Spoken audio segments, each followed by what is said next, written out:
ਆਦਰਣਾ ਸਾਥੀਓ, ਮੈਂ ਰਮਨ ਕੁਮਾਰ ਪ੍ਰੋਗਰਾਮ ਖਬਰਸਾਰ ਨਾਲ ਮੇਰੇ ਮੌਜੂਦ ਹਨ ਸਟੂਡੀਓ ਦੇ ਵਿੱਚ ਦੇਸ਼ ਰਾਜ ਕਾਲੀ ਹੋਰੀ ਜੀ ਆਇਆਂ ਨੂੰ। ਸ਼ੁਰੂਆਤ ਕਰਦੇ ਹਾਂ ਜੀ ਕਾਲੀ ਜੀ। ਸਦੀਆਂ ਤੋਂ ਹਿੰਦੂ ਭਾਈਚਾਰਾ ਉਡੀਕ ਰਿਹਾ ਸੀ ਕਿ ਅਯੋਧਿਆ ਦੇ ਵਿੱਚ ਮੰਦਰ ਬਣੇ, ਰਾਮ ਮੰਦਰ ਬਣੇ।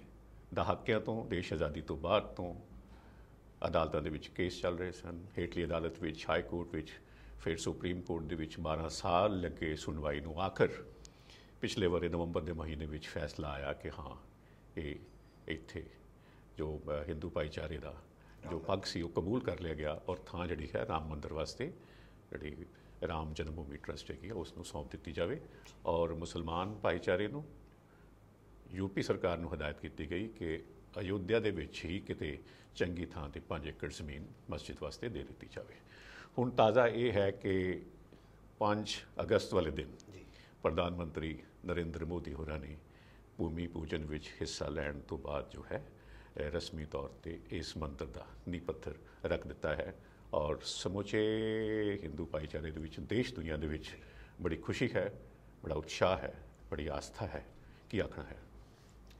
ਦੇਖੋ, ਜਿਵੇਂ ਤੁਸੀਂ ਇੱਕ ਇਤਿਹਾਸਕ ਪੜਾਅ ਵਾਰੀ ਗੱਲ ਕਰ ਦਿੱਤੀ ਹੈ ਕਿ ਕਿਵੇਂ ਉਹ ਸਾਰੀ ਆਸਥਾ ਜੁੜੀ ਹੋਈ ਸੀ, ਉਹਦੇ ਵਿੱਚ ਫਿਰ ਉਥਲ ਪੁਥਲ, ਪੋਲੀਟੀਕਲ ਉਥਲ ਪੁਥਲ ਵੀ, ਇਤਿਹਾਸਕ ਉਥਲ ਪੁਥਲ ਵੀ, ਸ਼ਾਸਕੀ ਉਥਲ ਪੁਥਲ ਵੀ, ਮੁਗਲਾਂ ਦੀ ਆਮਦ, ਹੋਰ ਬਹੁਤ ਸਾਰੇ ਕੁਐਸਚਨ ਰਿੜਕੇ ਗਏ। ਡਿਟੇਲਸ ਨੇ ਜਾਂ ਥੋੜ੍ਹਾ ਸਮਾਂ ਪਹਿਲਾਂ ਹੀ ਜਿਸ ਵੇਲੇ ਅਵਸ਼ੇਸ਼ ਮਿਲੇ ਕੁਛ ਬੁੱਧਿਸਟ ਟੈਂਪਲ ਜਾਂ ਉੱਥੇ ਕੁਝ ਬੁੱਧਿਸਟਾਂ ਦੀਆਂ ਨਿਸ਼ਾਨੀਆਂ ਮਿਲੀਆਂ ਤਾਂ ਇੱਕ ਡਿਬੇਟ, ਫਿਰ ਬੁੱਧਿਸਟਾਂ ਦੀ ਲਗਾਤਾਰ ਉਫਾਈਆਨ ਹਿਊਨ ਸਾਂਗ ਸਾਰਿਆਂ ਨੂੰ ਯਾਦ ਕੀਤਾ ਜਾਣ ਲੱਗ ਪਿਆ, ਉਹਨਾਂ ਦੀਆਂ ਡਿਟੇਲਾਂ ਕੱਢ ਕੇ ਆਉਣ ਲੱਗ ਪਈਆਂ। ਜਾਂ ਉਸ ਤੋਂ ਬਾਬਰੀ ਮਸਜਿਦ ਦੇ ਜਾਂ 1992 ਵਾਲੀ ਘਟਨਾ ਨੂੰ ਦੁਬਾਰਾ ਫਿਰ ਰੀਕਾਲ ਕਰਕੇ ਕੁਛ ਕਰਨਾ। 1992 ਜਦ ਕਾਰ ਸੇਵਕਾਂ ਵੱਲੋਂ ਬਾਬਰੀ ਮਸਜਿਦ ਢਾਈ ਗਈ ਸੀਗੀ ਤਾਂ ਔਰ ਉਸ ਵੇਲੇ ਉਹ ਕੇਸ ਅੱਜ ਵੀ ਚੱਲਦੇ ਪਏ ਨੇ। ਔਰ ਬੀਜੇਪੀ ਦੀ ਸਮੁੱਚੀ ਸੀਨੀਅਰ ਲੀਡਰਸ਼ਿਪ ਉਸ ਵੇਲੇ ਮੌਕੇ ਤੇ ਮੌਜੂਦ ਸੀ। ਬਿਲਕੁਲ, ਔਰ ਉਹ ਉਹਨਾਂ ਕੇਸਾਂ ਦੇ ਵਿੱਚ ਇਨਵੋਲਵ ਨੇ। ਅਡਵਾਨੀ ਹੋਰੀ ਜਾਂ ਹੋਰ ਬਹੁਤ ਸਾਰੇ ਲੀਡਰਸ। ਉਹ ਕੇਸ ਆਪਣੀ ਥਾਂ ਤੇ ਵੱਖ ਨੇ, ਉਹ ਵੱਖ ਨੇ। ਮੰਦਿਰ ਦਾ ਮਸਲਾ ਜਿਹੜਾ ਸੀਗਾ, ਉਹਦੇ ਨਿਰਮਾਣ ਦਾ ਮਸਲਾ ਜਿਹੜਾ ਕਿਉਂਕਿ ਇਹਦੇ ਚ ਸੁਪਰੀਮ ਕੋਰਟ ਵੱਲੋਂ ਕਿਤੇ ਇਹ ਜਦੋਂ ਬਾਬਰ ਦੀ ਹਕੂਮਤ ਸੀ ਤਾਂ ਇਹ ਆਖਦੇ ਹਨ ਕਿ 1528 ਦੇ ਵਿੱਚ ਉਸ ਦੇ ਜਰਨੈਲ ਨੇ, ਉਸ ਦੇ ਕਮਾਂਡਰ ਨੇ ਇਸ ਮਸਜਿਦ ਦੀ ਉਸਾਰੀ ਕੀਤੀ ਸੀ। ਨਾਲ ਜਿਹੜੀ ਗੱਲ ਇਹ ਜੁੜਦੀ ਹੈ ਕਿ ਮੰਦਰ ਨੂੰ ਢਾਹ ਕੇ ਇੱਥੇ ਮਸਜਿਦ ਬਣਾਈ ਗਈ ਸੀ, ਜਿਸ ਕਰਕੇ ਕਰੀਬ 5 ਦਹਾਕਿਆਂ ਤੋਂ ਇਹ ਜੱਦੋ-ਜਹਿਦ ਚੱਲਦੀ ਆ ਰਹੀ ਸੀ। ਉਸ ਡਿਸਕੋਰਸ ਦੇ ਵਿੱਚ ਨਾ ਬਹੁਤ ਕੁਝ ਐਸਾ ਵੀ ਆਇਆ ਮੰਦਰ ਢਾਇਆ ਗਿਆ ਸੀ, ਆਇਆ ਮੰਦਰ ਇੱਥੇ ਸੀ, ਆਇਆ ਰਮਾਇਣ ਦੀਆਂ ਘਟਨਾਵਾਂ, ਹਿਸਟਰੀ ਹੈ ਜਾਂ ਮਿਥ ਹੈ, ਬਹੁਤ ਸਾਰੀਆਂ ਐਸੀਆਂ ਡਿਬੇਟਸ। ਜਦੋਂ ਫਾਈਨਲੀ ਜਦੋਂ ਸੁਪਰੀਮ ਕੋਰਟ ਦਾ ਇੱਕ 5 ਜੱਜ ਬੈਂਚ ਸਰਬਸੰਮਤੀ ਦੇ ਨਾਲ ਉੱਥੇ ਮੰਦਰ ਦੇ ਹੋਣ ਨੂੰ ਕਬੂਲ ਕਰਦਾ ਹੈ, ਅਸੀਂ ਇਤਿਹਾਸ ਦੀ ਗੱਲ ਨਹੀਂ ਕਰਦੇ ਪਏ, ਤਾਂ ਫਿਰ ਉਹ ਗੱਲ ਤਾਂ ਸਾਨੂੰ ਮੰਨ ਹੀ ਲੈਣੀ ਪਏਗੀ ਨਾ, ਤਾਂ ਹੀ ਤਾਂ ਫੈਸਲਾ ਆਇਆ ਹੈ। ਦੇਖੋ, ਇਹ ਡਿਬੇਟੇਬਲ ਆ ਕਿ ਸੁਪਰੀਮ ਕੋਰਟ ਵੱਲੋਂ ਵੀ ਇਹ ਮੰਨ ਲੈਣਾ, ਉਹਦੇ ਕਿਆ ਹਿਸਟੋਰੀਕਲ ਪ੍ਰੂਫ ਉਹਨਾਂ ਦੇ ਸਾਹਮਣੇ ਗਏ ਜਾਂ ਨਹੀਂ ਗਏ। ਜੇ ਮੈਂ ਸਾਬਕਾ ਜਸਟਿਸ ਕਾਟਜੂ ਹੋਰਾਂ ਦੀ ਗੱਲ ਲੈਣਾ ਹੈ ਤਾਂ ਉਹ ਕਹਿੰਦੇ ਜੇ ਮੇਰੇ ਕੋਲ ਆਉਂਦੀ ਮੈਂ ਰੱਦ ਕਰਕੇ ਉਸੇ ਵੇਲੇ ਰੱਖ ਦੇਣੀ ਚਾਹੀਦੀ। ਯਾਰ, ਇਹ ਤਾਂ ਇਸ਼ੂ ਹੀ ਨਹੀਂ ਆ। ਉਹ ਹੋਰ ਸਮਾਜਿਕ ਮੁੱਦਿਆਂ ਨੂੰ ਲੈ ਕੇ ਅੱਗੇ ਆ ਜਾਂਦੇ ਨੇ। ਜਾਂ ਜੇ ਅਸੀਂ ਰਾਮ ਹੋਰਾਂ ਦੇ ਉਹਨਾਂ ਦੇ ਇਤਿਹਾਸਕ ਪਹਿਲੂ ਨੂੰ ਜਾਣਨਾ ਹੈ ਤਾਂ ਜਦੋਂ ਅਸੀਂ ਜਾਤਕ ਕਥਾਵਾਂ ਅਸੀਂ ਇਤਿਹਾਸਕ ਨਹੀਂ, ਉਹ ਫਿਰ ਜਿਹੜੀ ਬਹਿਸ ਹੈ, ਗੱਲਬਾਤ ਹੈ ਕਿ ਸਭ ਬਿਲਕੁਲ ਪਾਸੇ ਚਲੇ ਜਾਏਗੀ। ਮੈਂ ਇਸੇ ਕਰਕੇ ਕਹਿ ਰਿਹਾ ਸੀਗਾ ਕਿ ਉਹਨਾਂ ਨੇ ਨਿਰਮਾਣ ਕਰਵਾ ਲਿਆ ਹੈ। ਇੱਕ ਫੈਸਲਾ ਹੈ ਉਹ ਤਾਂ ਮੁਲਕ ਨੂੰ ਕਬੂਲ ਕਰਨਾ ਪਏਗਾ ਨਾ, ਔਰ ਉਹ ਦੋਹਾਂ ਭਾਈਚਾਰੇ ਨੇ ਕਬੂਲ ਕੀਤਾ ਹੈ, ਉਹ ਮੁਸਲਮਾਨ ਭਾਈਚਾਰੇ ਨੇ ਵੀ ਉਸੇ ਤਰ੍ਹਾਂ ਕਬੂਲ ਕੀਤਾ ਹੈ ਨਾ। ਉਹ ਤਾਂ ਸੁਪਰੀਮ ਕੋਰਟ ਦਾ ਫੈਸਲਾ ਹੈ ਨਾ, ਉਹਦੀ ਤਾਂ ਇੱਜ਼ਤ ਰਿਸਪੈਕਟ ਕਰਨੀ ਬਣਦੀ ਹੈ। ਔਰ ਮੰਦਰ ਨਿਰਮਾਣ ਤੋਂ ਬਾਅਦ ਮੇਰੇ ਖਿਆਲ ਦੇ ਨਾਲ ਜਿਹੜਾ ਇਸ਼ੂ ਹੈ, ਜਿਵੇਂ ਬੀਜੇਪੀ ਨੇ ਇਹ ਇਸ਼ੂ ਬਣਾਇਆ ਹੋਇਆ ਸੀਗਾ, ਵੱਖ-ਵੱਖ ਪਹਿਲੂਆਂ ਦੇ ਤਹਿਤ ਪੋਲਰਾਈਜੇਸ਼ਨ ਦੀ ਜਿਹੜੀ ਪੋਲੀਟਿਕਸ ਸੀਗੀ ਉਹਨਾਂ ਦੀ ਲੰਬੇ ਸਮੇਂ ਤੋਂ। ਅਸੀਂ ਧਾਰਾ 370 ਤੇ ਇਸੇ ਤਰੀਕੇ ਨਾਲ ਡਿਬੇਟ ਕਰ ਸਕਦੇ ਹਾਂ, ਅਸੀਂ ਹੋਰ ਬਹੁਤ ਸਾਰੇ ਐਸੇ 3 ਤਲਾਕ ਤੇ ਇਸੇ ਤਰੀਕੇ ਨਾਲ ਉਹ ਡਿਬੇਟ ਦਾ ਇਸ਼ੂ ਇਸ ਤਰ੍ਹਾਂ ਹੈ ਨਾ ਜੀ। ਅਸੀਂ ਤੇ ਦੇਖਦੇ ਪਏ ਨਾ ਕਿ ਇਹ ਕੋਈ ਇਲੈਕਸ਼ਨ ਮੈਨੀਫੈਸਟੋ ਤਾਂ ਹੈ ਨਹੀਂ ਸੀ ਮੇਰਾ ਬੀਜੇਪੀ ਦਾ ਜੀ। ਇਹ ਉਹਨਾਂ ਦੀ ਲੰਮੇ ਸਮੇਂ ਤੋਂ ਜੋ ਜਨਸੰਘ ਸੀ ਜਾਂ ਆਰਐਸਐਸ ਹੈ ਉਹਨੀ ਪੁਰਾਣੀ ਮੰਗ ਸੀ। ਮੁੜ ਕੇ ਇੱਕ ਮਕਾਮ ਤੇ ਆ ਕਿ ਜਦੋਂ ਇਲੈਕਸ਼ਨਸ ਆਉਂਦੀਆਂ ਨੇ ਤਾਂ ਇਹ ਮੈਨੀਫੈਸਟੋ ਦਾ ਹਿੱਸਾ ਵੀ ਬਣਦਾ ਬਿਲਕੁਲ ਬਣ ਜਾਂਦਾ ਹੈ ਔਰ ਇਹ ਉਹਨਾਂ ਦਾ ਦੇਸ਼ ਵਾਸੀਆਂ ਦੇ ਨਾਲ ਇੱਕ ਵਾਅਦਾ ਸੀ, ਪ੍ਰੋਮਿਸ ਸੀ। ਤੁਸੀਂ 370 ਦੀ ਗੱਲ ਕੀਤੀ ਹੈ, ਕਿਸੇ ਨੂੰ ਲੱਗਦਾ ਨਹੀਂ ਸੀ ਕਿ ਜਿਹੜਾ ਹੋ ਸਕਦਾ ਹੈ। ਡੈਫੀਨਿਟਲੀ ਇਹ ਉਹਨਾਂ ਕਰਕੇ ਵਿਖਾਇਆ ਹੈ। ਮੈਂ ਇਹਦੇ ਗਲਤ ਸਹੀ 'ਚ ਨਹੀਂ ਜਾ ਰਿਹਾ। ਇਹ ਇਹਨਾਂ ਦਾ ਦੂਜਾ ਪ੍ਰੋਮਿਸ ਸੀ ਰਾਮ ਮੰਦਿਰ ਬਣਾਉਣ ਦਾ। ਗਲਤ ਜਾਂ ਸਹੀ ਠਹਿਰਾਉਣ ਵੱਲ ਨਹੀਂ, ਪਰੰਤੂ ਉਹਦੇ ਸੋਸ਼ੋ ਪੋਲੀਟੀਕਲ ਇੰਪੈਕਟਸ ਜਿਹੜੇ ਪ੍ਰਭਾਵ ਪੈਣੇ ਨੇ, ਉਹਦੇ ਸਮਾਜ 'ਚ ਵੀ ਪ੍ਰਭਾਵ ਪੈਣੇ ਨੇ, ਉਹਦੇ ਰਾਜਨੀਤੀ 'ਚ ਵੀ ਪ੍ਰਭਾਵ ਪੈਣੇ ਨੇ। ਜਿੱਥੋਂ ਤੱਕ ਮੰਦਿਰ ਬਣਿਆ ਜੀ, ਇਹ ਜਿੱਥੋਂ ਤੱਕ ਮੰਦਿਰ ਬਣਿਆ ਹੈ, ਜਿਹੜਾ ਉਹਨਾਂ ਦਾ ਪ੍ਰੋਮਿਸ ਸੀ, ਇੱਕ ਸੁਪਰੀਮ ਕੋਰਟ ਦਾ ਫੈਸਲਾ ਆ ਜਾਂਦਾ ਹੈ ਉਹਨੂੰ। ਔਰ ਚਲੋ ਉੱਥੇ ਜਦੋਂ ਸਟੇਜ ਤੇ ਗੱਲਬਾਤ ਆਪਣਾ, ਕਿਉਂਕਿ ਬਹੁਤ ਵੱਡੀ ਇਕੱਠ ਤਾਂ ਨਹੀਂ ਸੀ, ਕੋਵਿਡ ਦਾ ਸਮਾਂ ਚੱਲਦਾ ਪਿਆ ਹੈ, ਤੋ ਬਹੁਤ ਵੱਡੇ ਧਰਮ ਗੁਰੂ ਆਚਾਰਿਆ ਵਗੈਰਾ ਥੋੜ੍ਹੇ ਕੁ ਲੋਕ ਜਿਹੜੇ ਸੀ ਉਹ ਹੀ ਜਿਹੜੇ ਸਰਕਰਦਾ ਨੁਮਾਇਆ ਜਿਹੜੇ ਲੋਕ ਸਨ ਉਹ ਉੱਥੇ ਬੁਲਾਏ ਗਏ ਸਨ। ਤੇ ਜਦੋਂ ਆਪਣਾ ਗੋਪਾਲ ਦਾਸ ਹੁਣੀ ਥੋੜ੍ਹਾ ਜਿਹਾ ਬੋਲਦੇ ਨੇ, ਉਹ ਤਾਂ ਸਿਰਫ ਸੀਐਮ ਸਾਹਿਬ ਬੋਲਦੇ ਨੇ ਜਾਂ ਭਾਗਵਤ ਹੋਰੀ ਬੋਲਦੇ ਨੇ ਜਾਂ ਗੋਪਾਲ ਦਾਸ, ਜਾਂ ਫਿਰ ਮੇਨ ਸੰਬੋਧਨ ਪ੍ਰਾਈਮ ਮਿਨਿਸਟਰ ਦਾ ਸੀ। ਤਾਂ ਉਹਨਾਂ ਨੇ ਬਹੁਤ ਕਿਸੇ ਨੂੰ ਉਹ ਰਸਮੀ ਤੌਰ 'ਤੇ ਸੰਬੋਧਨ ਕਰਨਾ, ਮਾਨਯੋਗ ਸੇ ਮਾਂ ਸਿੱਧੀ ਜੀ ਨਾਲ ਗੱਲ ਕੀਤੀ, ਪਰ ਇੱਕ ਹਲਕਾ ਜਿਹਾ ਕ੍ਰੈਡਿਟ ਉਹਨਾਂ ਨੇ ਇੱਕ ਲਾਈਨ ਜ਼ਰੂਰ ਇਹ ਕਹਿ ਤਾ ਕਿ ਬਈ ਲੋਕ ਆਖਣ ਲੱਗ ਪਏ ਸੀ ਜੇ ਹੁਣ ਯੋਗੀ ਵੀ ਹਨ, ਮੋਦੀ ਵੀ ਹਨ, ਤੇ ਜੇ ਹੁਣ ਮੰਦਰ ਨਹੀਂ ਬਣਨਾ ਤਾਂ ਕਦੋਂ ਬਣਨਾ ਹੈ। ਠੀਕ ਹੈ ਜੀ।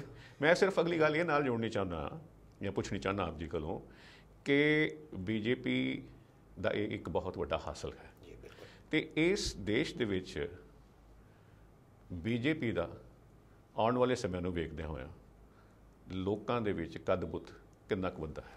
ਦੇਖੋ ਵਧੇਗਾ ਲੋਕਾਂ ਦੇ ਵਿੱਚ। ਆਪਾਂ ਉਹਨੂੰ ਸ਼ਬਦ ਅਸੀਂ ਕਈ ਵਾਰ ਐਨਾਲਿਸਿਸ ਕਰਨ ਵਾਲੇ ਜਾਂ ਆਲੋਚਨਾ ਕਰਨ ਵਾਲੇ, ਮੈਂ ਕਹਿ ਲੈਂਦਾ ਸਪਸ਼ਟ ਸ਼ਬਦਾਂ ਦੇ ਵਿੱਚ ਹੀ ਅਸੀਂ ਪੋਲਰਾਈਜੇਸ਼ਨ ਦੇ ਨਾਂ ਦੇ ਉੱਤੇ ਕ੍ਰਿਟਿਸਾਈਜ਼ ਤਾਂ ਕਰਦੇ ਰਹਿੰਦੇ ਆ, ਪਰ ਲੋਕਾਂ ਦੇ ਮਨਾਂ ਪੋਲਰਾਈਜ਼ ਜਿਹੜਾ ਬੰਦਾ ਹੁੰਦਾ ਆ ਉਹਦੇ ਅੰਤਰ ਮਨ 'ਚ ਜਿਹੜੀ ਤਰੰਗ ਜਗਾਈ ਜਾਂਦੀ ਉਹ ਕਿਤੇ ਉਹਦਾ ਸੋਰਸ ਤਾਂ ਉਹਦੇ ਅੰਦਰ ਪਿਆ ਹੁੰਦਾ ਨਾ। ਉਹ ਤਾਂ ਸਾਰਾ ਕਿਸੇ ਨਾ ਕਿਸੇ ਤਰੀਕੇ ਦੇ ਨਾਲ, ਮਾਫ ਕਰਨਾ, ਉਹਨਾਂ ਨੇ ਪਲੈਨਿੰਗ ਕਰਕੇ, ਕਿਉਂਕਿ ਕੈਡਰ ਬੇਸਡ ਹੈ ਆਰਐਸਐਸ ਰਾਸ਼ਟਰੀ ਸਵੈਂ ਸੇਵਕ ਸੰਘ, ਤਾਂ ਉਹਨਾਂ ਨੇ ਥੱਲੇ ਕੈਡਰ ਲੈਵਲ ਤੇ ਨਿਚਲੇ ਲੈਵਲ ਤੱਕ ਕਿਹਾ ਕਿ ਭਾਈ ਤੁਸੀਂ ਹਾਜ਼ਰ ਨਹੀਂ ਉੱਥੇ ਹੋ ਸਕਦੇ ਤਾਂ ਆਪਾਂ ਆਪਣੇ ਘਰਾਂ ਦੇ ਵਿੱਚ ਦੀਪਮਾਲਾ ਕਰਕੇ, ਮੈਂ 1:30-2 ਵਜੇ ਤੱਕ ਰਾਤ ਦੇ ਪਟਾਖੇ ਵੱਜਦੇ ਜਲੰਧਰ ਦੇ ਵਿੱਚ ਸੁਣੇ ਹੈ। ਤਾਂ ਉਹਨਾਂ ਨੇ ਲੋਕਾਂ ਦੇ ਉਹ ਮਨਾਂ ਤੱਕ ਰਸਾਈ ਜਿਹੜੀ ਹੈ ਉਹ ਤੁਹਾਨੂੰ ਦਿਖਾਈ ਦਿੰਦੀ ਹੈ। ਬਲਕਿ ਮੈਂ ਤਾਂ ਪੋਲੀਟੀਕਲੀ ਮੋਟੀਵੇਟਡ ਜਿਹੜੀਆਂ ਗੱਲਾਂ ਨੇ, ਦੁਆਬੇ ਦੇ, ਮੈਂ ਜਾਣਬੁੱਝ ਕੇ ਸ਼ਬਦ ਦੁਆਬਾ ਵਰਤ ਰਿਹਾ, ਦੁਆਬੇ ਦੇ ਅਕਾਲੀ ਦਲਿਤ ਲੀਡਰਾਂ ਦੇ ਮਾਨਯੋਗ ਪ੍ਰਧਾਨ ਮੰਤਰੀ ਦੇ ਭਾਸ਼ਣ ਦੀਆਂ ਕਲਿੱਪਿੰਗਸ ਔਰ ਮੰਦਿਰ ਦੇ ਨਿਰਮਾਣ ਦੀ ਖੁਸ਼ੀ ਦੀਆਂ ਵਧਾਈਆਂ ਦੀਆਂ ਕਲਿੱਪਿੰਗਸ, ਆਪਣੀਆਂ ਵੀਡੀਓ ਔਰ ਲਿਖਤੀ ਰੂਪ ਦੇ ਵਿੱਚ ਵਧਾਈਆਂ ਜਿਹੜੀਆਂ ਸੀਗੀਆਂ ਉਹ ਆਮ ਲੋਕਾਂ ਦੇ ਨਾਲ ਪੱਤਰਕਾਰਾਂ ਨੂੰ ਵੀ ਪਹੁੰਚੀਆਂ, ਮੈਨੂੰ ਵੀ ਪਹੁੰਚੀਆਂ ਕਰਕੇ ਮੈਂ ਜ਼ਿਕਰ ਕਰ ਰਿਹਾ। ਤੇ ਮੈਂ ਹੈਰਾਨ ਸੀ, ਕਿਉਂਕਿ ਇਹ ਕਿਤੇ ਨਾ ਕਿਤੇ ਦੁਆਬੀਏ ਦਲਿਤ, ਚਾਹੇ ਉਹ ਅਕਾਲੀਆਂ 'ਚ ਹੋਣ, ਈਵਨ ਚਾਹੇ ਬੀਜੇਪੀ 'ਚ ਹੀ ਹੋਣ, ਤੇ ਉਹਨਾਂ ਦੇ ਕਿਤੇ ਨਾ ਕਿਤੇ ਰਾਮ ਮੰਦਿਰ ਜਾਂ ਇਹੋ ਜਿਹਾ ਮੁੱਦਾ ਜਿਹੜਾ ਹੈ ਉਹ ਖਟਕਦਾ ਤੁਹਾਨੂੰ ਦਿਖਾਈ ਦਿੰਦਾ ਰਹਿੰਦਾ ਹੈ। ਕਿਤੇ ਨਾ ਕਿਤੇ ਉਹਦੀਆਂ ਰੂਟਸ ਜਿਹੜੀਆਂ ਬਸਪਾ ਦੀ ਉਹਦੇ ਉਭਾਰ ਦੇ ਵਿੱਚ ਵੀ ਦੇਖੀਆਂ ਜਾ ਸਕਦੀਆਂ ਜਾਂ ਬਸਪਾ ਦੀ ਪੋਲੀਟਿਕਸ ਦੇ ਵਿੱਚ ਵੀ ਦੇਖੀਆਂ ਜਾ ਸਕਦੀਆਂ, ਕਿਉਂਕਿ ਜਿੰਨੇ ਇਸ ਟਾਈਮ ਅਕਾਲੀ ਦਲ 'ਚ ਦੁਆਬੀਏ ਲੀਡਰ ਨੇ ਉਹ ਸਾਰੇ ਦੇ ਸਾਰੇ ਬਸਪਾ ਤੋਂ ਟ੍ਰੇਨਡ ਹੋ ਕੇ ਉਧਰ ਨੂੰ ਸ਼ਿਫਟ ਹੋਏ ਨੇ, ਜਿਹਨੂੰ ਬਸਪਾ ਨੇ ਜਾਂ ਕੱਢ ਦਿੱਤਾ ਜਾਂ ਉਹ ਆਪ ਚਲੇ ਗਏ ਨੇ। ਬੀਜੇਪੀ ਦਾ ਕਿੰਨਾ ਵੱਡਾ ਗੇਨ ਹੈ, ਤੁਸੀਂ ਮੈਨੂੰ ਇਹ ਗੱਲ ਦੱਸੋ। ਦੇਖੋ ਬਹੁਤ ਵੱਡਾ ਗੇਨ ਹੈ, ਬੀਜੇਪੀ ਦਾ ਬਹੁਤ ਵੱਡਾ ਗੇਨ ਹੈ, ਔਰ ਉਹਨੂੰ ਪੋਲੀਟੀਕਲ ਲਾਹਾ ਵੀ ਮਿਲੇਗਾ। ਦੇਖੋ 370 ਆਪੋਜੀਸ਼ਨ ਤੁਹਾਡੇ ਕੋਲ ਜਿਹੜੀ ਹੈ ਜੀ, ਇਹ ਇੱਕ ਆਪੋਜੀਸ਼ਨ ਕੋ ਕੋਈ ਇਸ਼ੂ ਹੀ ਨਹੀਂ ਹੈ। ਆਪੋਜੀਸ਼ਨ ਐਡੀ ਵੱਡੀ ਗਿਣਤੀ ਦੇ ਮਨ ਦੀ ਆਵਾਜ਼ ਨੂੰ ਕਿਵੇਂ ਕ੍ਰਿਟਿਸਾਈਜ਼ ਕਰਦੇ? ਇੱਕ ਹੋਰ ਗੱਲ ਹੈ ਨਾ, ਦੇਖੋ ਉਹੀ ਗੱਲ ਹੈ, ਉਹ ਤਾਂ ਆਪ ਵਧਾਈਆਂ ਦਿੰਦੇ ਨੇ। ਹਾਂ, ਦੇਖੋ ਉਹਨਾਂ ਨੂੰ ਕੋਈ ਰਾਹ ਨਹੀਂ ਨਜ਼ਰ ਆ ਰਿਹਾ, ਕੋਈ ਰਾਹ ਨਹੀਂ ਹੈ। ਉਹ ਜੇ ਸੰਬਿਤ ਪਾਤਰਾ ਨੂੰ ਜੇ ਕੋਈ ਪੁੱਛ ਰਿਹਾ ਵੀ ਰਾਹੁਲ ਨੇ ਵੀ ਇਹ ਗੱਲ ਆਖੀ ਹੈ, ਕਹਿੰਦਾ ਹੁਣ ਜਦੋਂ ਪਾਰਟੀ ਹੈ ਕਿੱਥੇ, ਕਹਿੰਦਾ ਇਹ ਹੈ ਕੌਣ ਨੇ, ਜਦੋਂ ਇਹ ਵੈਂਟੀਲੇਟਰ ਤੇ ਪਏ ਨੇ ਤੇ ਕਾੜਾ ਮੰਗਦੇ ਪਏ ਨੇ, ਕਹਿੰਦੇ ਹੁਣ ਯਾਦ ਆ ਰਹੀ ਹੈ ਹੁਣ ਦੇਖੋ ਸੁਰ ਮੈਂ ਨਾਲ ਸੁਰ ਮਿਲਾਉਣ ਵੈਂਟੀਲੇਟਰ ਦੀ। ਤੇ ਨਹੀਂ ਕਹਿੰਦਾ, ਮੈਂ ਕਹਿੰਦਾ ਕਿ ਮੈਂ ਉਹਦੀ ਗੱਲ ਇਹਨਾਂ ਨੇ ਉਹਨਾਂ ਦੇ ਲੀਡਰ ਦੀ ਗੱਲ ਕਰਦਾ। ਬੀਜੇਪੀ ਨੇ ਇਸ ਇਸ਼ੂ ਨੂੰ ਲੋਕਾਂ ਦੇ ਮਨਾਂ ਦੇ ਇੰਨਾ ਗਹਿਰਾ ਪਹੁੰਚਾ ਦਿੱਤਾ ਗਿਆ ਸੀਗਾ ਕਿ ਤੁਸੀਂ ਕਾਂਗਰਸ ਦੀ ਪੋਲਿਟਿਕਸ ਆ ਪਿਛਲੇ 2 ਇਲੈਕਸ਼ਨਾਂ ਦੇ ਵਿੱਚ ਜਨੇਊ ਪਾ ਕੇ ਨਹੀਂ ਰਾਹੁਲ ਗਾਂਧੀ ਨੂੰ ਆਉਣਾ ਪੈ ਗਿਆ, ਜਾਂ ਇਸ ਮਾਮਲੇ ਦੇ ਵਿੱਚ ਜਾਂ ਮੰਦਰ ਜਾਣ ਦੇ ਮਾਮਲੇ ਦੇ ਵਿੱਚ ਕਿਤੇ ਗੇਨ ਤੁਸੀਂ ਕਹਿਤਾ ਗੇਨ ਹੈ ਵੱਡਾ, ਕਿਉਂਕਿ ਨਜ਼ਰ ਆ ਰਿਹਾ ਹੈ ਸਾਰੇ ਸੁਰ ਚ ਸੁਰ ਮਿਲਾ ਰਹੇ ਨੇ, ਕੌਣ ਕਰੇ, ਕੋਈ ਕੁਝ ਕਹਿ ਨਹੀਂ ਸਕਦਾ। ਬਿਲਕੁਲ ਬਿਲਕੁਲ। ਜੇਕਰ ਜੇ ਤੁਸੀਂ ਇਹ ਗੱਲ ਕਰੋ ਜਿਹੜੀਆਂ ਕੁਝ ਵਿਰੋਧੀ ਆਵਾਜ਼ਾਂ ਨੇ,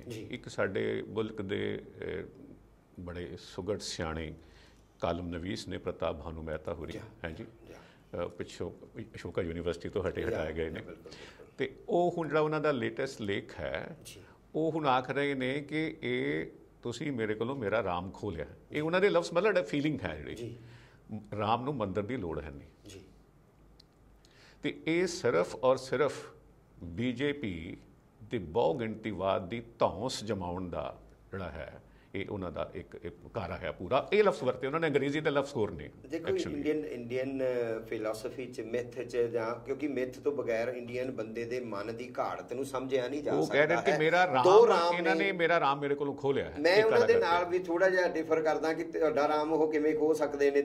ਇੱਕ ਉਹ ਧੌਂਸ, ਪੋਲੀਟੀਕਲ ਧੌਂਸ ਜਿਹੜੀ ਹੈ ਉਹਨਾਂ ਨੇ ਕਾਇਮ ਕੀਤੀ ਹੈ, ਉਸ ਗੱਲ ਨਾਲ ਮੈਂ ਸਹਿਮਤ ਹੁੰਦੀ ਹਾਂ। ਤੁਹਾਡਾ ਰਾਮ ਨਹੀਂ ਖੁੱਦ ਸਕਦਾ, ਕਿਉਂਕਿ ਜੇ ਕਬੀਰ ਕਹਿੰਦੇ ਨੇ ਮੇਰੋ ਰਾਮ ਦਸ਼ਰਥ ਕਾ ਸੁਤ ਨਾਹੇ, ਤਾਂ ਕਬੀਰ ਇੱਕ ਰਾਮ ਦਸ਼ਰਥ ਕਾ ਬੇਟਾ, ਇੱਕ ਰਾਮ ਘਟ ਮੇ ਲੇਟਾ, ਤਾਂ ਕਬੀਰ ਦਾ ਰਾਮ ਤਾਂ ਨਹੀਂ ਖੋ ਸਕਦੇ ਤੁਸੀਂ ਕਬੀਰ ਕੋਲੋਂ, ਤੇ ਮਹਿਤਾ ਹੋਰਾਂ ਕੋਲੋਂ ਕਿਵੇਂ ਖੋਹ ਲਿਆ ਗਿਆ।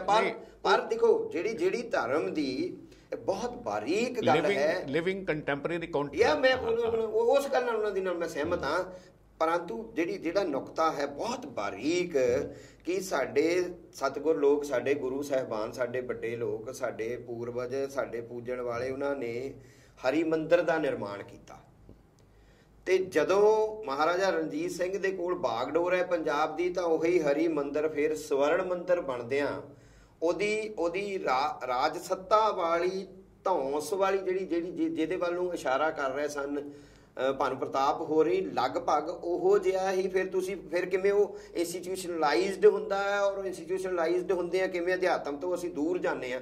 ਉਹ ਸਾਰੇ ਦੀ ਸਾਰੀ ਡਿਬੇਟ ਜਿਹੜੀ ਆ ਉਹ ਇੱਥੇ ਵੀ ਪੂਰੀ ਦੀ ਪੂਰੀ ਤਰ੍ਹਾਂ ਲਾਗੂ ਹੁੰਦੀ ਹੈ। ਤੁਹਾਨੂੰ ਕਿਤੇ ਵੀ ਇਸ ਤਰੀਕੇ ਦਾ ਇੱਕ ਰਾਮ ਮੰਦਿਰ ਪੂਰੇ ਭਾਰਤ ਦੇ ਵਿੱਚ ਤੁਹਾਨੂੰ ਇਸ ਤਰੀਕੇ ਦਾ ਦਿਖਾਈ ਨਹੀਂ ਦਿੱਤੇਗਾ ਜਿੱਥੇ ਰਾਮ ਐਸਟੈਬਲਿਸ਼ ਕਰ ਦਿੱਤਾ ਗਿਆ ਹੋਵੇ। ਫਿਰ ਤੁਸੀਂ ਆਪਣੇ ਸਵਾਲ ਦੇ ਵਿੱਚ ਇਹ ਗੱਲ ਕਹੀ ਸੀ ਕਿ ਭਾਈ ਲੋਕਾਂ ਦੇ ਮਨਾਂ 'ਚ ਸੀ ਵੀ ਜੇ ਉੱਥੇ ਜੋਗੀ ਹੋਏ ਤੇ ਸੈਂਟਰ ਦੇ ਵਿੱਚ ਮੋਦੀ ਹੋਏ, ਜੇ ਫੇਰ ਵੀ ਮੰਦਿਰ ਦਾ ਨਿਰਮਾਣ ਨਹੀਂ ਹੋਣਾ, ਇਹਦਾ ਮਤਲਬ ਉਹਨਾਂ ਨੂੰ ਉਹ ਪੋਲੀਟੀਕਲ ਲੀਡਰਸ਼ਿਪ ਦੇ ਤੌਰ ਦੇ ਉੱਤੇ ਹੀ ਲੜਨੀਆਂ ਨੇ ਚੋਣਾਂ ਉਹਨਾਂ ਨੇ। ਇਸ ਮੁੱਦੇ ਤੇ ਅਸੀਂ ਇੱਕ ਨਿੱਕੀ ਦੀ ਆਖਰੀ ਗੱਲ ਇਹ ਕਰ ਲੈਂਦੇ ਹਾਂ ਕਿ ਕਰੋੜਾਂ ਦੇਸ਼ਵਾਸੀ ਦਹਾਕਿਆਂ ਤੋਂ ਪਏ ਉਡੀਕਦੇ ਸੀ ਜੀ, ਕਰੋੜਾਂ ਉਹ ਲੋਕ ਵੀ ਜਿਹੜੇ ਦੇਸ਼ ਤੋਂ ਬਾਹਰ ਪ੍ਰਵਾਸੀ ਸਾਡੇ ਭਰਾ ਦੁਨੀਆ 'ਚ ਵਸੇ ਹੋਏ ਨੇ, ਅਮਰੀਕਾ 'ਚ ਵਸੇ ਹੋਏ ਨੇ।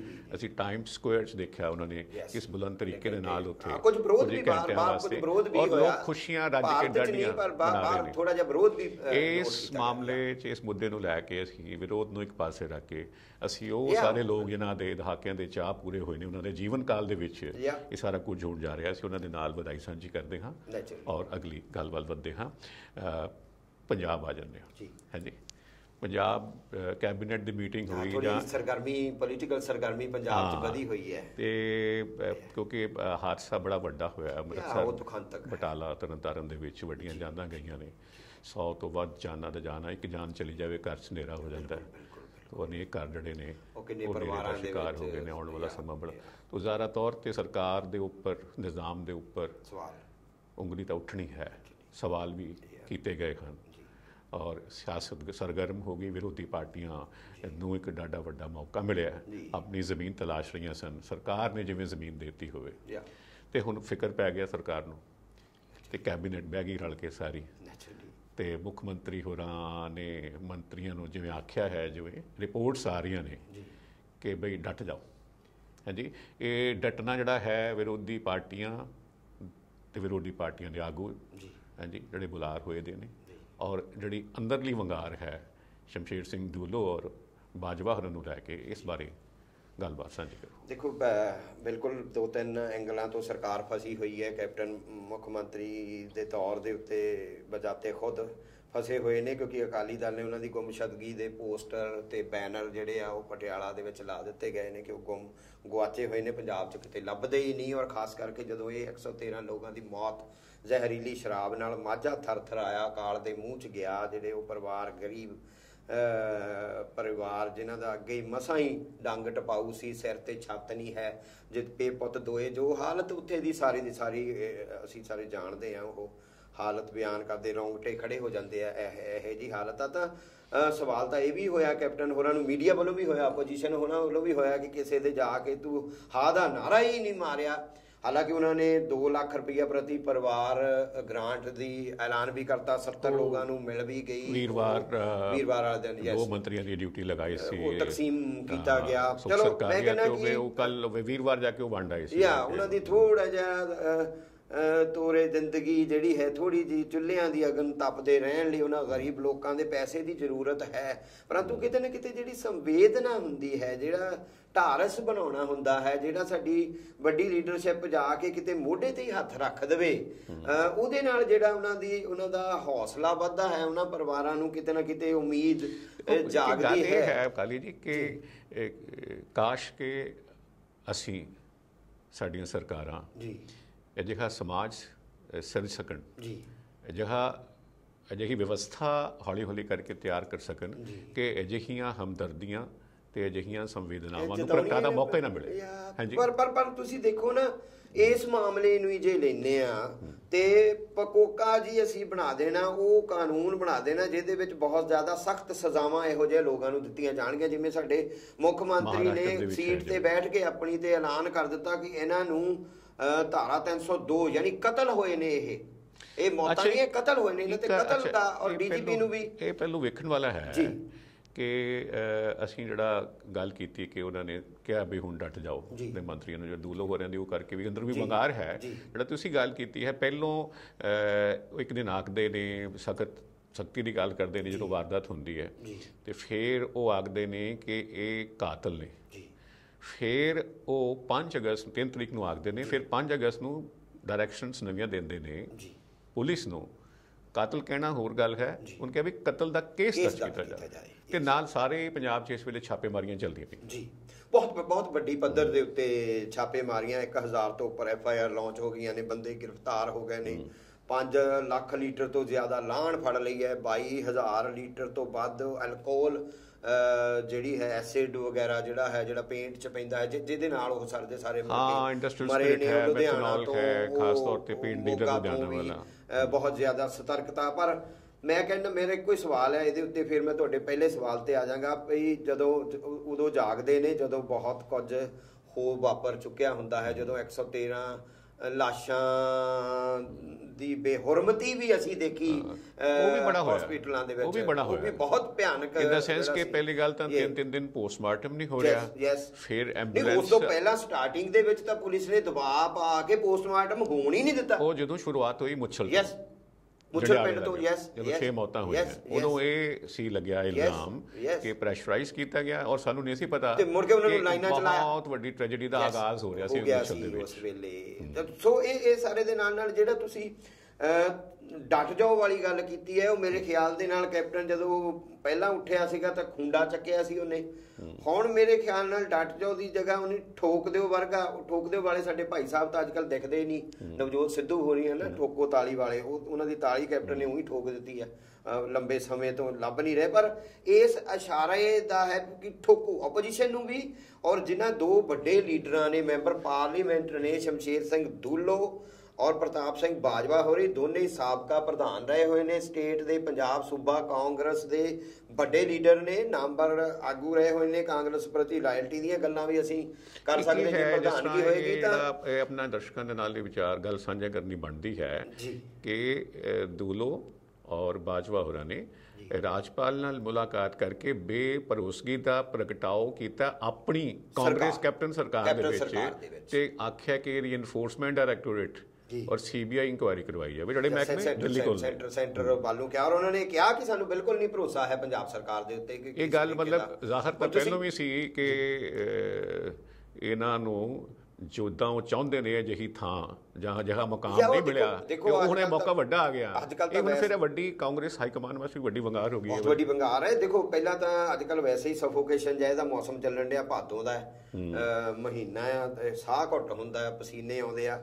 ਉਹ ਸਫੋਕੇਸ਼ਨ ਭਾਦੋਂ ਦੇ ਮਹੀਨੇ ਵਾਲੀ ਪਿਛਲੇ ਕਈ ਸਾਲਾਂ ਤੋਂ ਦੂਲੋ ਹੋ ਰਹੀ ਔਰ ਬਾਜਵਾ ਹੋ ਰਹੀ ਚੱਲ ਰਹੇ ਨੇ ਕੈਪਟਨ ਹੋਰਾਂ ਦੀ ਕਮਾਂਡ ਦੇ ਹੇਠ। ਕਿਉਂਕਿ ਮੁਸ਼ਕਲ ਇਹ ਹੋ ਜਾਂਦੀ ਨਾ ਕਿ 10 ਸਾਲ ਦੀ ਸਰਕਾਰ ਅਕਾਲੀਆਂ ਦੀ ਆਪਣੀ ਆਵੇ ਥੋੜੇ ਚਾਰਜ ਹੁੰਦੇ ਨੇ ਪਰ ਉੱਥੇ ਜੇ ਤੁਹਾਨੂੰ ਘੁੱਟਣ ਮਹਿਸੂਸ ਹੋਵੇ ਫਿਰ ਤੁਹਾਡਾ ਇਸ ਤਰੀਕੇ ਬੰਬ ਬਣ ਕੇ ਜਿਹੜਾ ਇਹਨਾਂ ਨੇ ਪਰ ਮੈਨੂੰ ਲੱਗਦਾ ਇਹ ਹੈ ਕਿ ਕੈਪਟਨ ਹੋਰਾਂ ਦੀ ਦੇਖੋ ਸੈਂਟਰ ਜਿਹੜੀ ਕਾਂਗਰਸ ਦੀ ਸੈਂਟਰ ਲੀਡਰਸ਼ਿਪ ਹੈ ਕਮਜ਼ੋਰ, ਉਹਨਾਂ ਦੇ ਸੈਂਟਰ ਦੇ ਵਿੱਚ ਅੱਲੇ ਪੱਲੇ ਕੱਖ ਨਹੀਂ ਆ। ਖਾਸ ਕਰਕੇ ਰਾਹੁਲ ਗਾਂਧੀ ਜਦੋਂ ਭੱਜੇ ਸੀਗੇ ਚੋਣਾਂ ਤੋਂ ਬਾਅਦ ਆਪਣਾ ਅਸਤੀਫਾ ਦੇ ਕੇ ਪ੍ਰਧਾਨਗੀ ਤੋਂ ਭਾਵੇਂ ਨਾਰਾਜ਼ਗੀ ਜ਼ਾਹਰ ਕਰਦਿਆਂ ਭੱਜੇ ਸੀ, ਪਰ ਭੱਜੇ ਹੀ ਸੀ ਉਹ। ਉਸ ਵੇਲੇ ਉਹਨਾਂ ਦਾ ਭੱਜਣਾ ਕਾਂਗਰਸ ਦਾ ਲੱਕ ਤੋੜ ਰਿਹਾ ਸੀਗਾ, ਲੱਕ ਤੋੜਤਾ ਸੀ ਕਾਂਗਰਸ ਦਾ। ਔਰ ਜੋ ਹਾਲਾਤ ਹੋਏ ਨੇ ਫਿਰ ਤੁਸੀਂ ਸੂਬਿਆਂ 'ਚ ਉਹਨਾਂ ਦੇ ਮੱਧ ਪ੍ਰਦੇਸ਼ ਤੋਂ ਬਾਅਦ ਰਾਜਸਥਾਨ ਤੋਂ ਬਾਅਦ ਇੱਕ ਤੋਂ ਇੱਕ ਕਰਕੇ ਈਵਨ ਪੰਜਾਬ ਦੇ ਵਿੱਚ ਜੇ ਇਹੋ ਜਿਹੇ ਹਾਲਾਤ ਨੇ ਜਿਹੜਾ ਹੁਣ ਜਿਸ ਤਰ੍ਹਾਂ ਤੁਸੀਂ ਆਖਦੇ ਹੋ ਹਾਈ ਕਮਾਂਡ ਕਮਜ਼ੋਰ ਹੋਇਆ, ਅਸੀਂ ਮਹਿਸੂਸ ਕਰਦੇ ਪਏ, ਜਾਣਦੇ ਹਾਂ, ਲੋਕ ਵੇਖਦੇ ਸਮਝਦੇ ਨੇ। ਇਹ ਜਿਹੜਾ ਇਹਨਾਂ ਨੇ ਇਹ ਐਡੀ ਵੱਡੀ ਗੱਲ ਕਰਤੀ ਰਾਜਪਾਲ ਨੂੰ ਮਿਲ ਕੇ ਕਹਿਣਾ ਕਿ ਸਾਨੂੰ ਆਪਣੀ ਯਾਨੀ ਕਿ ਕੈਪਟਨ ਸਰਕਾਰ ਦੇ ਵਿੱਚ ਭਰੋਸਾ ਨਹੀਂ ਹੈ, ਤੇ ਇਹ ਤੁਸੀਂ ਇਹਨੂੰ ਕਿਸ ਨਜ਼ਰ ਨਾਲ ਵੇਖਦੇ ਹੋ ਕਿ ਇਹ ਕਿਸ ਰਾਹ ਪਏ ਨੇ ਦੋਹੇ ਆਗੂ? ਦੇਖੋ ਮੇਰੇ ਖਿਆਲ ਦੇ ਨਾਲ ਤੇ ਜੇ ਮੈਂ ਪਿਛਲੇ 2-3 ਸਾਲ ਤੋਂ ਜਦ ਦੀ ਕੈਪਟਨ ਸਰਕਾਰ ਨੇ ਨੱਕ ਬਚਾਈ ਹੈ, ਇਹ ਦੇਖੋ ਅਲਟੀਮੇਟਲੀ ਤੁਸੀਂ ਜਨਤਕ ਤੌਰ ਤੇ ਆਪਣਾ ਮੌਕਾ ਪੈਣ ਤੇ ਵੱਡਾ ਵਿਰੋਧ ਪ੍ਰਗਟ ਕਰ ਰਹੇ ਹੋ, ਕਿਉਂਕਿ ਹੋਣਾ ਜਿਹਾ ਕੁਝ ਵੀ ਨਹੀਂ ਹੁੰਦਾ। ਬਿਲਕੁਲ ਨਹੀਂ ਹੋਣਾ। ਕੈਪਟਨ ਅਸਤੀਫਾ ਦੇ ਦੇਵੇ, ਕੈਪਟਨ ਨਾਲ ਇੱਕ ਕੈਪਟਨ ਨੇ 5 ਸਾਲ ਪੂਰੇ ਆਪੋਜੀਸ਼ਨ ਨੇ ਵੀ ਕਰਾ ਕੇ ਹਟ ਜਾਣਾ। ਨਾ ਇਹਦੀ ਉਹ ਈਡੀ ਤੇ ਸੀਬੀਆਈ ਇਨਕੁਆਇਰੀ ਮੰਗਦੇ ਨਾ ਇਹ ਹੋਣੀ, ਅਸੀਂ ਜਾਣਦੇ ਕਿਹੜੇ ਪਾਸੇ ਹੋਣੀ। ਬਿਲਕੁਲ ਨਹੀਂ। ਮੈਂ ਤਾਂ ਕਹਿੰਦਾ ਕੈਪਟਨ ਹੋਰੀ ਖੁਦ ਜਿਹੜੀ ਗੱਲ ਕਹਿ ਰਹੇ ਨੇ ਕਿ ਕਤਲ ਕੇਸ ਪਾ ਦਿਓ ਇਹਨਾਂ ਦੇ ਉੱਤੇ, ਸਿਰਫ ਐਕਸਾਈਜ਼ ਐਕਟ ਹੈ ਇਹੋ ਜਿਹੇ ਮਾਮਲਿਆਂ ਦੇ ਵਿੱਚ। ਕੌਣ ਕਤਲ ਦੀ ਗਵਾਹੀ ਦੇਣ ਜਾਏਗਾ? ਕਿਹੜਾ ਪੁਲਿਸ ਵਾਲਾ, ਕਿਹੜਾ ਤੰਤਰ? ਉਹ ਕਹਿੰਦੇ ਨੇ ਕਿ ਪਹਿਲੋਂ ਕਹਿੰਦੇ ਸੀ ਇਹ ਕਾਤਲ ਨੇ, ਹਾਂਜੀ ਮਾਫੀਆ, ਸ਼ਰਾਬ ਮਾਫੀਆ ਹੈ, ਬਖਸ਼ਾਂਗਾ ਨਹੀਂ ਮੈਂ, ਹੈ ਨਾ। ਭਗਵੰਤ ਮਾਨ ਆਮ ਆਦਮੀ ਪਾਰਟੀ ਦਾ ਪੰਜਾਬ ਦਾ ਪ੍ਰਧਾਨ, ਮੈਂਬਰ ਪਾਰਲੀਮੈਂਟ, ਇਹ ਕਹਿੰਦੇ ਨੇ, ਕੈਪਟਨ ਸਾਹਿਬ ਕਹਿੰਦੇ ਨੇ ਜਿਹੜੇ ਜ਼ਿੰਮੇਵਾਰ ਨੇ ਉਹਨਾਂ ਤੇ ਕਤਲ ਦਾ ਕੇਸ ਪਾ ਦਿਓ। ਮਾਨ ਨੇ ਕਿਹਾ ਹੈ ਤਾਜ਼ਾ ਕਿ ਕੈਪਟਨ ਦੇ ਉੱਪਰ ਕਤਲ ਦਾ ਕੇਸ ਦਰਜ ਹੋਣਾ ਚਾਹੀਦਾ ਹੈ, ਕਿਉਂਕਿ ਉਹ ਮੁੱਖ ਮੰਤਰੀ ਨਹੀਂ, ਗ੍ਰਹਿ ਮੰਤਰੀ ਵੀ ਹੈ, ਐਕਸਾਈਜ਼ ਮਹਿਕਮਾ ਵੀ ਉਹਦੇ ਕੋਲ, ਸਾਰੇ ਮਹਿਕਮੇ ਉਹਨਾਂ ਕੀ ਆਖਣਾ ਹੈ। ਦੇਖੋ ਭਗਵੰਤ ਮਾਨ ਹੋਰਾਂ ਦਾ ਇਹ ਬਿਆਨ ਤਿੱਖਾ ਕਿਹਾ ਜਾ ਸਕਦਾ ਹੈ, ਪਰੰਤੂ ਇਹਨੂੰ ਛੁਟਿਆ ਕੇ ਨਹੀਂ ਦੇਖਿਆ ਜਾ ਸਕਦਾ। ਆਫਟਰ ਆਲ ਤੁਸੀਂ ਮੈਂ ਅਕਾਲੀਆਂ ਦੇ ਵੇਲੇ ਦੀ ਗੱਲ ਨਹੀਂ ਕਰਦਾ, ਹੁਣ ਉਹਨੂੰ ਲੰਬਾ ਚਲੇ ਜਾਣਾ, ਕਿਉਂਕਿ ਅਕਾਲੀਆਂ ਵੇਲੇ ਵੀ ਇਸ ਕਾਨੂੰਨ ਦੇ ਵਿੱਚ ਸੋਧ ਦੀਆਂ ਗੱਲਾਂ ਕੀਤੀਆਂ ਗਈਆਂ ਸੀਗੀਆਂ। ਉੱਥੇ ਵੀ ਦੱਬ ਦਿੱਤਾ ਗਿਆ ਇਹ ਮਾਮਲਾ ਸਾਰੇ ਦਾ ਸਾਰਾ ਕਿ ਪਕੋਕਾ ਬਣਾਇਆ ਜਾਵੇ ਤਾਂ ਇਹੋ ਜਿਹੇ ਤਸਕਰਾਂ ਨੂੰ, ਇਹੋ ਜਿਹੇ ਗੁੰਡਾ ਐਲੀਮੈਂਟ ਨੂੰ, ਇਹੋ ਜਿਹੇ ਲੋਕ ਖਾਣ ਵਾਲੇ ਲੋਕਾਂ ਨੂੰ ਕਿਤੇ ਨਾ ਕਿਤੇ ਨੱਥ ਪਾਈ ਜਾ ਸਕੇ। ਸਾਨੂੰ ਇਹ ਵੀ ਪਤਾ ਇਹਨਾਂ ਦੀ ਪੁਸ਼ਤ ਬਣਾਈ ਕਿੱਥੋਂ ਪੋਲੀਟੀਕਲ ਹੁੰਦੀ ਆ, ਹਾਲੇ ਤੱਕ ਨਜ਼ਰ ਭਾਵੇਂ ਨਹੀਂ ਆਈ ਉਹ ਸਾਹਮਣੇ। ਤਾਂ ਬ੍ਰਹਮ ਮਹਿੰਦਰਾ ਇਸ ਮੌਜੂਦਾ ਪੰਜਾਬ ਸਰਕਾਰ 'ਚ ਬ੍ਰਹਮ ਮਹਿੰਦਰਾ ਹੋਰਾਂ ਦੀ ਰਹਿਨੁਮਾਈ ਦੇ ਵਿੱਚ ਕਮੇਟੀ ਬਣੀ, ਬੜੇ ਸੀਨੀਅਰ ਮੰਤਰੀ ਨੇ ਉਹ, ਤੇ ਇਸ ਗੱਲ ਦੇ ਉੱਤੇ ਕਿ ਭਾਈ ਐਕਸਾਈਜ਼ ਐਕਟ ਤੋਂ ਕਿਤੇ ਪਕੋਕਾ ਵੱਲ ਨੂੰ ਜਾਇਆ ਜਾਵੇ, ਜਿਹਦੇ ਤਹਿਤ ਫਿਰ ਇਹਨਾਂ ਲੋਕਾਂ ਦੇ ਉੱਤੇ ਬਣਦੀ ਕਾਨੂੰਨੀ ਕਾਰਵਾਈ ਕਰਕੇ ਵੱਡੀਆਂ ਸਜ਼ਾਵਾਂ ਦਿੱਤੀਆਂ ਜਾਣ। ਤਾਂ ਉਸ ਕਮੇਟੀ ਨੇ ਅੱਜ ਕੈਪਟਨ ਹੋਰੀ ਜਿਹੜੇ ਕਹਿ ਰਹੇ ਕੈਪਟਨ ਹੋਰਾਂ ਨੇ ਬਣਾਈ ਸੀ ਨਾ ਉਹ ਕਮੇਟੀ, ਉਸ ਕਮੇਟੀ ਨੇ ਇੱਕ ਰਿਪੋਰਟ ਤੱਕ ਨਹੀਂ ਸਰਕਾਰ ਨੂੰ ਦਿੱਤੀ ਕਿ ਭਾਈ ਇਹਦੇ ਤੇ ਕਰਨਾ ਕੀ ਆ, ਕੀ ਨਹੀਂ ਕਰਨਾ। ਬਲਕਿ ਇਹ ਆਵਾਜ਼ਾਂ ਜ਼ਰੂਰ ਆ ਗਈਆਂ ਕਿ ਹੁਣ ਅਸੀਂ ਨਸ਼ਿਆਂ ਦੇ ਉੱਤੇ ਕਾਬੂ ਪਾ ਲਿਆ ਆ, ਹੁਣ ਇਹੋ ਜਿਹੀ ਗੱਲ ਦੀ ਲੋੜ ਹੀ ਕੋਈ ਨਹੀਂ ਆ। ਜੇ ਇਹ ਕਾਨੂੰਨ ਬਣੇਗਾ ਤਾਂ ਇੱਕ ਦੂਜੇ ਨਾਲ ਕਿੜਾਂ ਕੱਢਣ ਦੀ, ਪੋਲੀਟੀਕਲ ਕਿੜਾਂ ਕੱਢਣ ਦੀ ਗੱਲ ਆਏਗੀ। ਹਾਲਾਂਕਿ ਉਹਦੇ ਵਿੱਚ ਇਹ ਵੀ ਸੀ ਕਿ DIG ਦੇ ਆਫੀਸਰ ਦੇ ਸਾਹਮਣੇ ਉਹਨਾਂ ਦੇ ਬਿਆਨ ਹੋਣਗੇ ਤੇ ਉਹ ਅਦਾਲਤ 'ਚ ਚਲਾ ਜਾਏਗਾ। ਕਾਨੂੰਨੀ ਤੌਰ ਤੇ ਇਹੋ ਜਿਹਾ ਕਦੇ ਹੋਇਆ ਹੀ ਨਹੀਂ। ਸੋ ਇਹ ਜਿਹੜੀ ਡਿਬੇਟ ਹੈ ਜਾਂ ਜਿਹੜੇ ਐਲਾਨ ਨੇ ਜਾਂ ਈਵਨ ਕੈਪਟਨ ਹੋਰਾਂ ਦਾ ਇਹ ਕਹਿਣਾ ਕਿ ਕਾਤਲ ਨੇ ਤੇ ਕਤਲ ਦੀਆਂ ਧਾਰਾਵਾਂ ਲਾਓ ਇਹਨਾਂ ਦੇ ਉੱਤੇ, ਜਿਹੜੀ ਗੱਲ ਮੈਂ ਕਾਨੂੰਨੀ ਚੋਰ ਮੋਰੀਆਂ 'ਚ ਹੀ ਰਹਿ ਜਾਏਗੀ। ਭਗਵੰਤ ਮਾਨ ਉਹਨਾਂ ਦੀ ਗੱਲ ਕੀਤੀ, ਉਹਨੂੰ ਤੁਸੀਂ ਕੀ ਉਹਦੇ ਬਾਰੇ ਥੋੜਾ ਜਿਹਾ ਦੇਖੋ, ਮੈਂ ਕਹਿੰਦਾ ਭਗਵੰਤ ਮਾਨ ਨੇ ਬਿਲਕੁਲ ਦਰੁਸਤ ਉਹਦਾ ਬਿਆਨ ਹੈ ਔਰ ਕੈਪਟਨ ਹੋਰਾਂ ਨੂੰ ਉਹਦੇ ਜਵਾਬ ਦੇ ਵਿੱਚ ਕੋਈ ਐਸੀ ਕਾਰਵਾਈ ਜ਼ਰੂਰ ਕਰਨੀ ਚਾਹੀਦੀ ਆ। ਜੇ ਉਹਨਾਂ ਨੇ ਨਹੀਂ ਕੀਤੀ ਤਾਂ ਸਵਾਲ ਚੋਣਾਂ ਤੱਕ ਇਹ ਭਖਦਾ ਰੱਖਣਾ, ਭਖਦਾ ਚਲੇ ਜਾਣਾ ਆ। ਆਮ ਆਦਮੀ ਪਾਰਟੀ ਕੋਲ ਪਹਿਲਾਂ ਅਕਾਲੀਆਂ ਕੋਲ ਤਾਂ ਬਿਲਕੁਲ ਕੋਈ ਇਸ਼ੂ ਨਾ ਸੀ, ਉਹਨਾਂ ਨੂੰ ਵੀ ਇਸ਼ੂ ਮਿਲ ਗਿਆ। ਆਮ ਆਦਮੀ ਪਾਰਟੀ ਨੂੰ ਸਰਕਾਰ ਕਿਹਦੀ ਬਣਨੀ ਹੈ ਅਸੀਂ ਜਾਣਦੇ ਨਹੀਂ, ਪਰ ਜਦੋਂ ਉਹਨਾਂ ਨੇ ਸਵਾਲਾਂ ਦੇ ਘੇਰੇ ਦੇ ਵਿੱਚ ਆਏਗਾ ਨਾ, ਮਾਨ ਨੇ ਕਿਹਾ ਨਾ ਕੇਸ ਦਰਜ ਇਹਨਾਂ ਦੇ ਖਿਲਾਫ ਹੋਣਾ, ਉਹਨਾਂ ਨਾਲ ਕਿਹਾ ਕਿ ਜੇ ਉਹਨਾਂ ਕਿ ਜੇ ਨਹੀਂ ਕਰਦੇ ਮੇਰੀ ਸਰਕਾਰ ਸਾਡੀ ਆਊਗੀ, ਹਿਸਾਬ ਕਰਾਂਗੇ ਪੂਰਾ। ਚਲੋ ਜਿਹਦੀ ਵੀ ਆਣੀ ਸਰਕਾਰ, ਉਹ ਤਾਂ ਕਿਸੇ ਦੀ ਵੀ ਆਵੇ। ਅਸੀਂ ਗੱਲ ਜੇ ਉਹ ਇਨਸਾਫ ਦੀ ਗੱਲ ਕਰਦੇ ਨੇ ਤਾਂ ਮੈਂ ਕਿਤੇ ਨਾ ਕਿਤੇ ਉਹਨਾਂ ਦੇ ਨਾਲ ਇਸ ਗੱਲ ਨਾਲ ਸਹਿਮਤ ਹਾਂ, ਇਸ ਗੱਲ ਦੀ ਕਿ ਉਹਨਾਂ ਪਰਿਵਾਰਾਂ ਨੂੰ ਇਨਸਾਫ ਮਿਲਣਾ ਚਾਹੀਦਾ ਹੈ। ਹਾਦਸਾ ਬਹੁਤ ਵੱਡਾ ਹੈ, ਜਾਂ ਗ੍ਰਾਂਟ ਨਾਲ ਨਹੀਂ ਹੁੰਦਾ ਹੈ, ਇਨਸਾਫ ਕਿਉਂ ਮਿਲਿਆ? ਪੁਲਿਸ ਦੇ ਵਿੱਚ ਜਿਵੇਂ ਇੱਕ ਆਫਿਸਰ ਹੈ ਜੀ, ਉਹ ਜ਼ਿਲ੍ਹਾ ਹੈ, ਕੋਈ ਐਸਪੀ ਆਪਰੇਸ਼ਨਸ ਹੈ, ਐਸਪੀ ਹੈਡਕੁਆਟਰ ਹੈ, ਐਸਪੀ ਇਸ ਏਰੀਆ ਹੈ, ਇੱਕ ਐਸਪੀ ਪ੍ਰੀਵੈਂਟਿਵ ਹੁੰਦਾ ਹੈ ਨਾ, ਡੀਐਸਪੀ ਪ੍ਰੀਵੈਂਟਿਵ ਹੈ। ਬਿਲਕੁਲ ਬਿਲਕੁਲ ਬਿਲਕੁਲ, ਮਤਲਬ ਟੂ ਪ੍ਰੀਵੈਂਟ, ਕੁਝ ਹੋਣ ਤੋਂ ਰੋਕਣਾ, ਹੋਣ ਤੋਂ ਪਹਿਲਾਂ ਸੂਹ ਦੇ ਜ਼ਰੀਏ, ਇੰਟੈਲੀਜੈਂਸ ਦੇ ਜ਼ਰੀਏ, ਉਹਨਾਂ ਦੇ ਖੁਫੀਆ ਵਿਭਾਗ ਨੇ ਸਾਰੇ ਸੂਝੇ ਨੇ ਉਹਨਾਂ ਦੇ, ਜੋ ਅਸੀਂ ਹੋਣ ਤੋਂ ਰੋਕ ਲੈਂਦੇ ਹਾਂ ਜੀ ਪ੍ਰੀਵੈਂਟਿਵ ਕਰਕੇ, ਉਹ ਕਦੀ ਖਬਰ ਨਹੀਂ ਬਣਦਾ, ਉਹ ਹਾਦਸਾ ਨਹੀਂ ਹੁੰਦਾ। ਇਸੇ ਤਰ੍ਹਾਂ ਹੀ ਜਿਹੜਾ ਅੰਮ੍ਰਿਤਸਰ ਦੇ ਵਿੱਚ ਹਾਦਸਾ ਹੋਇਆ ਹੈ ਨਾ, ਹੁਣ ਕਿਉਂਕਿ ਐਡਾ ਵੱਡਾ ਹਾਦਸਾ ਵਾਪਰ ਗਿਆ ਤਾਂ ਉੱਡੀ ਵੱਡੀ ਖਬਰ ਬਣ ਗਈ, ਉੱਦਾਂ ਹੀ ਸਰਕਾਰ ਦੇ ਵਿੱਚ ਹਲਚਲ ਹੈ।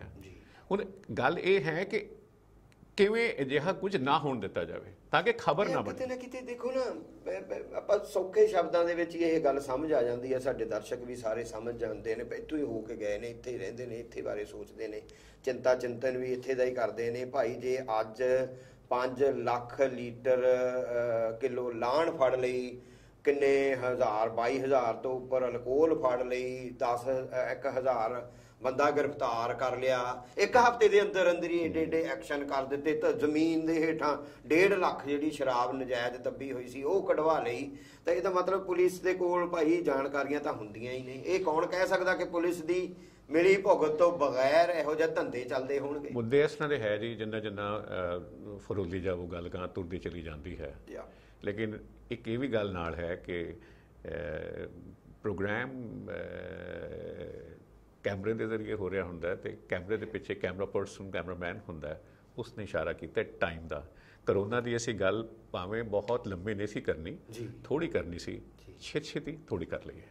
ਕਰੋਨਾ ਦੇ ਹਾਲਾਤ, ਅਸੀਂ ਇੰਡੀਆ ਦੀ ਗੱਲ ਕਾਫੀ ਦਿਨਾਂ ਤੋਂ ਗੱਲ ਕੀਤੀ ਵੀ ਨਹੀਂ ਹੈ, ਕਰੋਨਾ ਦੇ ਹਾਲਾਤ ਇੰਡੀਆ 'ਚ ਵੀ ਬਹੁਤ ਜ਼ਿਆਦਾ ਵਿਗੜ ਰਹੇ ਹਨ। ਅਸੀਂ ਅਮਰੀਕਾ, ਬ੍ਰਾਜ਼ੀਲ ਤੋਂ ਬਾਅਦ ਤੀਸਰੇ ਨੰਬਰ ਦੇ ਉੱਤੇ ਕੇਸ ਜਿਹੜੇ ਕਿਸ ਤਰ੍ਹਾਂ ਰਿਪੋਰਟ ਹੋ ਰਹੇ ਨੇ। ਹਾਂਜੀ, 50,000 ਤੋਂ ਉੱਪਰ ਕੇਸ ਡੇਲੀ ਬੀਤੇ 15 ਦਿਨਾਂ ਤੋਂ, ਵੀਰਵਾਰ ਵਾਲੇ ਦਿਨ 62,000 ਪਲੱਸ ਸੀ।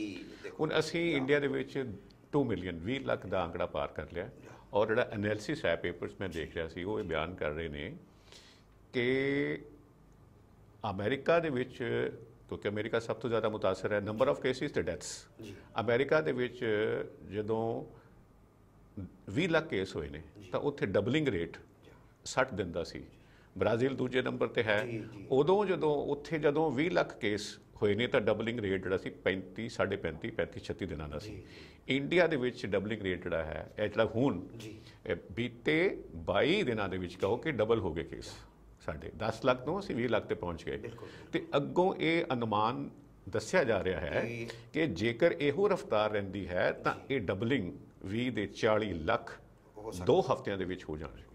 तो बड़ा एक हौलनाक जिहा मंजर है। पर ਉਹਦੇ ਵਿੱਚ ਇੱਕ ਥੋੜਾ ਜਿਹਾ ਸੁਖਦ ਵੀ ਸੀ ਕਿ ਡੈਥ ਰੇਟ ਜਿਹੜਾ ਸੀਗਾ ਸਾਡੇ ਪਹਿਲਾਂ ਬਹੁਤ ਜ਼ਿਆਦਾ ਸੀ, ਮੇਰੇ ਖਿਆਲ ਨਾਲ ਬਹੁਤ ਜ਼ਿਆਦਾ, ਤਾਂ ਮੁਕਾਬਲਤਨ ਜ਼ਿਆਦਾ ਨਹੀਂ ਸੀ, ਤਾਂ 3 ਪੌਣੇ 3 2.7 ਦੇ ਕੋਲ, ਉਹ ਵੀ ਘਟ ਕੇ 2.07 ਤੱਕ ਅਸੀਂ। ਹਾਂ, ਹੁਣ ਬਿਲਕੁਲ 2, ਮਤਲਬ ਜਿਹਨੇ ਕੇਸ ਰਿਪੋਰਟ ਹੋ ਰਹੇ ਨੇ 2% ਹੀ, ਕਿਉਂਕਿ ਅਮਰੀਕਾ 3 ਹੈ, ਕਿਉਂਕਿ ਸਪੇਨ, ਇਟਲੀ, ਯੂਕੇ ਨੇ ਬਹੁਤ ਜ਼ਿਆਦਾ ਚੱਲਿਆ ਹੈ। 13 ਲੱਖ ਤੋਂ ਉੱਪਰ ਰਿਕਵਰੀ ਵੀ ਨੋਟ ਕੀਤੀ ਗਈ ਹੈ, ਹਾਲਾਂਕਿ 40,000 ਦੇ ਕਰੀਬ ਡੈਥਸ ਵੀ, ਹਾਂਜੀ ਹਾਂ, ਕਰੀਬ 42,000 ਡੈਥਸ ਹੋ ਚੁੱਕੀਆਂ ਨੇ ਇੰਡੀਆ ਦੇ ਵਿੱਚ। ਜਾਂਦੇ ਮੈਂ ਦੁਨੀਆ ਦੀ ਗੱਲ ਵੀ ਦਰਸ਼ਕਾਂ ਨਾਲ ਸ਼ੇਅਰ ਕਰ ਲਵਾਂ। ਮਤਲਬ ਇਸ ਵੇਲੇ, ਮਤਲਬ ਤੁਸੀਂ ਦੇਖੋ ਜੀ ਕਿ ਸਾਡੇ ਇੱਥੇ 20 ਲੱਖ ਹੈ ਤਾਂ ਦੁਨੀਆ ਦੇ ਕੁੱਲ ਕੇਸ 2 ਕਰੋੜ ਵੱਲ ਵੱਧ ਰਹੇ ਨੇ। ਹਾਂਜੀ, 1 ਕਰੋੜ 90 ਲੱਖ ਤੋਂ ਅਗਾਂਹ ਰਿਪੋਰਟ ਹੋ ਚੁੱਕੇ ਹੋਏ ਨੇ, ਔਰ ਮੌਤਾਂ ਜਿਹੜੀਆਂ ਨੇ ਉਹ 7,15,000 ਨੂੰ ਪਾਰ ਕਰ ਗਈਆਂ ਨੇ। ਤੋ ਇਹ ਕਿਉਂਕਿ ਅਸੀਂ ਜਾਣਦੇ ਹਾਂ ਦਵਾਈ ਹੈ ਨਹੀਂ, ਇਲਾਜ ਹੈ ਨਹੀਂ, ਵੈਕਸੀਨ ਨੂੰ ਆਉਣ 'ਚ ਟਾਈਮ ਲੱਗਣਾ ਹੈ। ਸਾਡੀ ਮਜਬੂਰੀ ਹੈ ਕਿ ਅਸੀਂ ਪ੍ਰੋਗਰਾਮ ਸਟੂਡੀਓ 'ਚ ਰਿਕਾਰਡ ਕਰਦੇ ਹਾਂ ਤੇ ਅਸੀਂ ਮਾਸਕ ਨਹੀਂ ਪਾਇਆ ਹੁੰਦਾ, ਲੇਕਿਨ ਜਦੋਂ ਮੈਂ ਤੁਹਾਡੇ ਨਾਲ ਗੱਲ ਕਰ ਰਿਹਾ ਵਿੱਚ ਫੇਰ ਵੀ ਆ ਰਿਹਾ ਹੁੰਦਾ ਕਿ ਇੰਨਾ ਨੇੜੇ ਨਹੀਂ ਬੈਠਣਾ ਚਾਹੀਦਾ, ਕਿਉਂਕਿ ਅਸੀਂ ਦੁਨੀਆ ਵਿੱਚ ਗੱਲ ਪਹੁੰਚਾ ਰਹੇ ਹਾਂ ਕਿ ਪਹਿਲਾਂ 1 ਗਜ਼ ਕਹਿੰਦੇ ਸੀ, ਹੁਣ ਕਹਿੰਦੇ 2 ਗਜ਼ ਦੀ ਦੂਰੀ, ਲੇਕਿਨ ਸੰਭਵ ਨਹੀਂ ਹੋ ਪਾਉਂਦਾ। ਇਹੋ ਜਿਹੇ ਸਮਿਆਂ, ਸੰਕਟਾਂ 'ਚੋਂ ਅਸੀਂ ਲੰਘ ਰਹੇ ਹਾਂ ਇਸ ਵੇਲੇ ਕਿ ਚਾਹੇ ਅਣਚਾਹੇ ਵੀ ਤੁਹਾਡੇ ਮਨ ਦੇ ਵਿੱਚ ਇਹ ਫੀਲਿੰਗ ਨਾਲ ਆ ਰਹੀ ਹੁੰਦੀ ਜਦੋਂ ਮੈਂ ਗੱਲ ਵੀ ਕਰ ਰਿਹਾ ਆਪ ਜੀ ਦੇ ਨਾਲ। ਤਾਂ ਹੁਣ ਅਸੀਂ ਗੱਲ ਨੂੰ ਹੋਰ ਲੰਮਿਆਂ ਨਹੀਂ ਕਰਨਾ, ਆਪ ਜੀ ਦਾ ਸ਼ੁਕਰੀਆ ਅਦਾ ਕਰਨਾ ਹੈ। ਸ਼ੁਕਰੀਆ ਆਪ ਜੀ ਦਾ, ਤੁਸੀਂ ਸਾਡੇ ਨਾਲ ਸਮਾਂ ਗੁਜ਼ਾਰਿਆ।